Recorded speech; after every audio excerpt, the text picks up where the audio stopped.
American സൈന്യത്തിന്റെ പറക്കുന്ന petrol pump എന്നറിയപ്പെടുന്ന ബോയിംഗ് KC-135 സ്ട്രാറ്റോ ടാങ്കർ വിമാനം കാണാതായി. പേർഷ്യൻ ഗൾഫിന് മുകളിലൂടെ പറക്കുമ്പോൾ 7700 എന്ന അടിയന്തര സന്ദേശം നൽകിയതിന് പിന്നാലെയാണ് സൈനിക വിമാനം കാണാതായത്. പശ്ചിമേഷ്യയിൽ സംഘർഷാവസ്ഥ നിലനിൽക്കുന്നതിനിടെയാണ് സൈനിക വിമാനം കാണാതായതെന്നതാണ് ശ്രദ്ധേയം. UAE-യിലെ അൽദഫ്ര ബേസിൽ നിന്നുമാണ് Boeing KC Stratotanker take off ചെയ്തത്. ഖത്തറിന് സമീപത്ത് വെച്ചാണ് ഈ വിമാനവുമായുള്ള ബന്ധം നഷ്ടമായത്. താഴ്ന്നു പറക്കുന്നതിന് മുൻപായി വായുവിൽ വൃത്താകൃതിയിലുള്ള പാറ്റേൺ വരച്ചാണ് വിമാനം അപായ സൂചന നൽകിയത്. പറക്കുമ്പോൾ വിമാനത്തിൽ നിന്ന് 7700 എന്ന അടിയന്തര അപകട സന്ദേശം ലഭിച്ചതായി ഫ്ലൈറ്റ് റഡാർ 24 ഡാറ്റ വ്യക്തമാക്കുന്നു.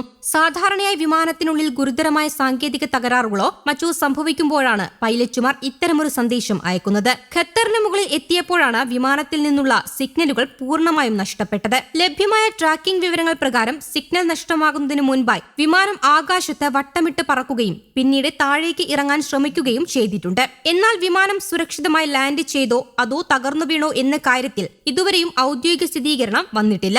കഴിഞ്ഞ മാർച്ചിൽ ഇറാഖിൽ വെച്ച് ഇറാന്റെ ആക്രമണത്തിൽ അമേരിക്കയ്ക്ക് ഇതേ വിഭാഗത്തിൽപ്പെട്ട ഒരു വിമാനം നഷ്ടമായിരുന്നു. അതുകൊണ്ട് തന്നെ നിലവിലെ സാഹചര്യത്തെ അതീവ ഗൗരവത്തോടെയാണ് അന്താരാഷ്ട്ര ലോകം നോക്കിക്കാണുന്നത്. US വ്യോമസേനയുടെ നട്ടെല്ലായി കണക്കാക്കപ്പെടുന്ന KC-135 വിമാനങ്ങൾ യുദ്ധവിമാനങ്ങൾക്കും ബോംബറുകൾക്കും ആകാശത്ത് വെച്ച് ഇന്ധനം നിറയ്ക്കാനാണ് പ്രധാനമായും ഉപയോഗിക്കുന്നത്. ഇന്ധനം നിറയ്ക്കുന്നതിന് പുറമെ സൈനികരെയും ചരക്കുകളെയും നീക്കാനും പരിക്കേറ്റവരെ ആശുപത്രികളിൽ എത്തിക്കാനും ഈ വിമാനം ഉപയോഗിക്കാറുണ്ട്.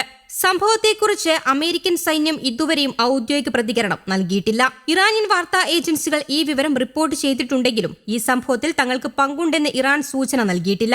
നിലവിൽ വിമാനത്തിനായുള്ള തിരച്ചിൽ തുടരുകയാണ്. ഇനി എന്താണ് ബോയിംഗ് KC-135 സ്ട്രാറ്റോ ടാങ്കർ വിമാനമെന്ന് പരിശോധിക്കാം. ബോയിംഗ് KC-135 സ്ട്രാറ്റോ ടാങ്കർ ഒരു സൈനിക വിമാനമാണ്.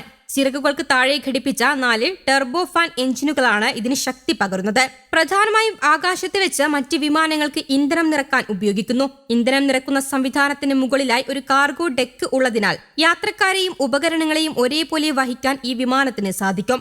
60 വർഷത്തിലേറിയ US വ്യോമസേനയുടെ ഭാഗമാണ് ഈ വിമാനം. ഫൈറ്റർ ജെറ്റുകൾ, ബോംബർ വിമാനങ്ങൾ, മറ്റ് സൈനിക വിമാനങ്ങൾ എന്നിവയ്ക്ക് കൂടുതൽ നേരം ആകാശത്ത് തുടരാനും കൂടുതൽ ദൂരം പറക്കാനും സഹായിക്കുന്നു.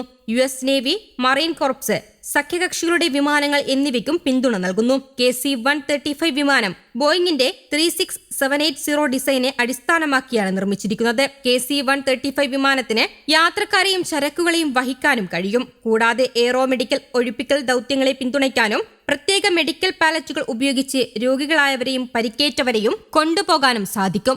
ഇത്തരം മെഡിക്കൽ ഒഴിപ്പിക്കൽ വിമാനങ്ങളിൽ ഫ്ലൈറ്റ് നഴ്സുമാരും ടെക്നീഷ്യന്മാരും അടങ്ങുന്ന ഒരു മെഡിക്കൽ ടീമിനെയും അധികമായി ഉൾപ്പെടുത്താൻ കഴിയും. ഖത്തർ ആകാശത്ത് വെച്ച് ദിശയറിയാതെ വിമാനം പ്രയാസപ്പെട്ടുവെന്നാണ് വിവരം. തുടർന്ന് വൃത്താകൃതിയിൽ പറന്നുവെന്നും ഡാറ്റ ട്രാക്കർ വിശദീകരിച്ചു. ഈ വേളയിലാണ് അടിയന്തര സന്ദേശം പുറപ്പെടുവിച്ചത്. പിന്നീട് കുത്തനെ താഴേക്ക് വരികയായിരുന്നു. എന്താണ് ഇതിന് കാരണമെന്ന് ഇപ്പോഴും വ്യക്തമല്ല.